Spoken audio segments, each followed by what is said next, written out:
ziko zinaendelea, lakini anasema pendaneni kama ndugu. Kwamba utagaramika mwenzako kufurahi. Utagaramika mwenzako kukua sawa na hautataka akulipe. Pendaneni kama ndugu. Jina Bwana tukuzwe. Amen. Nashukuru Mungu, kanisa yenye alinipea ni wazuri, wanapenda pastor yao vizuri sana kama ndugu yao mkubwa. Kama wamenishinda miaka, wengine bado mimi ndugu yao mkubwa. Hapa ni mwashinda nyinyi wote miaka, hata Phyllis ni mdogo kwangu, lakini vile mnanipenda mimi nafurahi sana.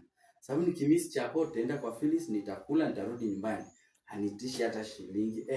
Unafikiri ati hiyo ni free of charge? Hapana. Hiyo gharama yeye ndiye atalipa, tunaelewana? Lakini anagaramika kwa ajili ya ndugu yake. Jina Bwana Yesu litukuzwe. Amen. Juzi nimenunuliwa marashi na kasichana kangu, kananipenda sana, kaniletea marashi. Alafu nikakangana kusema kwani nanukaga jasho?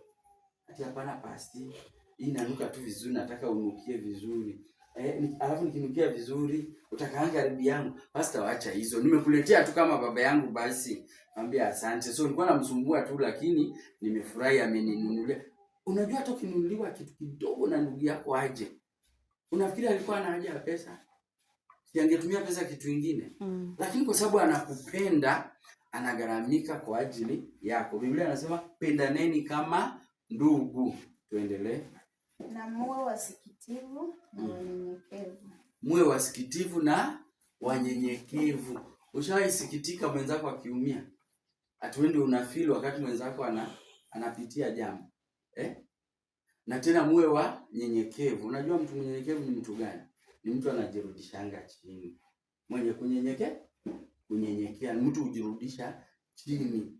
Mnaona tuko hapo kwa church, mimi naitwa pastor hapo, naheshimika sana. Acha niwaambie, si kwa sababu yangu, kwa sababu ya kazi yenye nafanya. Tunaelewana?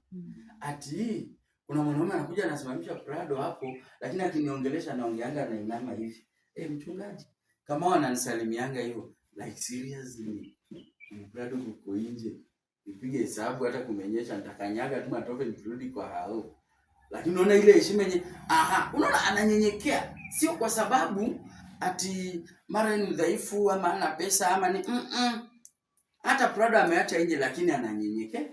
Hiyo ndio vile Mungu anataka tukue. Kama tunataka masikio yake yasikie maombi yetu, pendane na upendo wa ndugu. Kama tunataka masikio yake yasikie maombi yetu, tuhurumiane. Kama tunataka masikio ya Mungu isikie nini? Maombi yetu.